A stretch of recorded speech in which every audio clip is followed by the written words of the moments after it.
बच्चों के लिए वैक्सीन अप्रूव हो गई है। 15 से 18 साल के बच्चों को 3 जनवरी से वैक्सीन लगवाई जाएगी।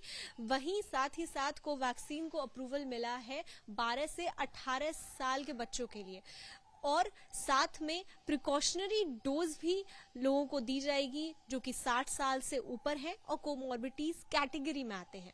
इस पर डॉक्टर्स की क्या राय है, उसको जानने के लिए हम पहुंचे हैं डॉक्टर अमरीश मित्तल के पास में। सर, जो प्रिकॉशनरी डोज की बात हो रही है उसका कितना इम्पैक्ट रहेगा जो तीसरी लहर का डर है उसके बीच में? देखिए, ये विश्व भर में ये देखा गया है कि वैक्सीन की एफिकेसी जो है वो 6 से 8 महीने बाद कम होने लगती है। तो हर देश जिसके पास वैक्सीन उपलब्ध है वो 6 से 8 महीने बाद, चाहे उसे बूस्टर बोलें चाहे डिफरेंट वैक्सीन की डोज बोलें, वो जरूर लगाना उन्होंने शुरू कर दिया है। तो इसलिए इंडिया में, क्योंकि जैसे हेल्थ केयर वर्कर्स हैं, हेल्थ केयर वर्कर्स को फरवरी में वैक्सीन लगी थी, उनको 1 साल हो जाएगा, 11 महीने तो हो ही गए करीब करीब।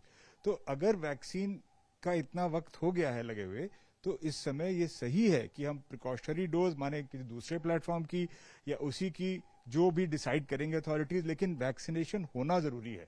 3rd वैक्सीन लगना हेल्थ केयर वर्कर्स के लिए जरूरी है। वो पूरे टाइम एक्सपोज्ड हैं।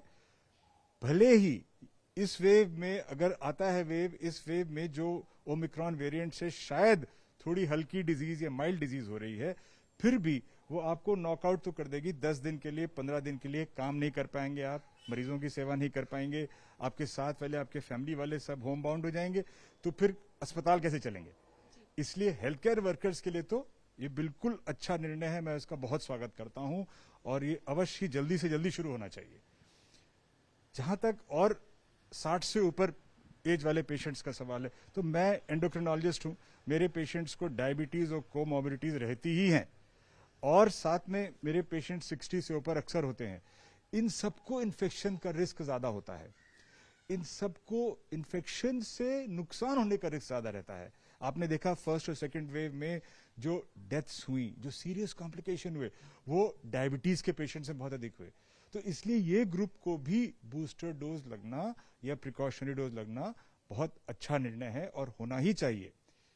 एक इसमें प्रश्न ये आता है कि क्या हमारा बूस्टर डोज या प्रिकॉशनरी डोज वाकई हमारे वेव को रोक पाएगा? जितना भी डेटा अभी आया है, अगर ओमिक्रॉन की बात करें तो वो काफी हद तक वैक्सीन्स को एस्केप करता है, लेकिन सीरियस डिजीज रिडक्शन हमेशा होता है।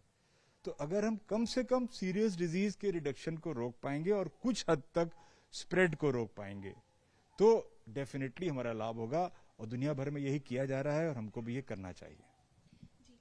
आपने कहा कि जो 3rd वेव का ये जो डर है, इस वक्त में बच्चों के लिए कहा जा रहा था कि तीसरी लहर आएगी तो वो बच्चों पे ज्यादा इम्पैक्ट करेगी क्योंकि वो वर्नरेबल हैं, उनको वैक्सीन नहीं लगी है।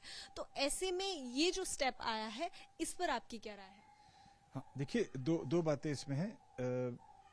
बच्चों को तो का बहुत नुकसान हो रहा है इसमें, उनकी पढ़ाई का नुकसान हो रहा है, उनके शारीरिक विकास का नुकसान हो रहा है, उनके मानसिक विकास का नुकसान हो रहा है, उनको मेंटल हेल्थ इश्यूज हो रहे हैं। इसलिए बच्चों का प्रोटेक्शन तो बहुत इंपॉर्टेंट है, और बच्चों के लिए वैक्सीनेशन, वो डेटा मैंने स्वयं नहीं देखा है, लेकिन कल ही अप्रूव किया गया है, कोवैक्सीन से संबंधित डेटा हमारे अथॉरिटीज ने अप्रूव किया है। तो अगर वो डेटा सही है और सॉलिड है, जो कि होगा, तो डेफिनेटली बच्चों को भी इसको ये वैक्सीन लगनी चाहिए, क्योंकि वो स्कूल जा सकेंगे, आपस में इंटरैक्ट कर सकेंगे।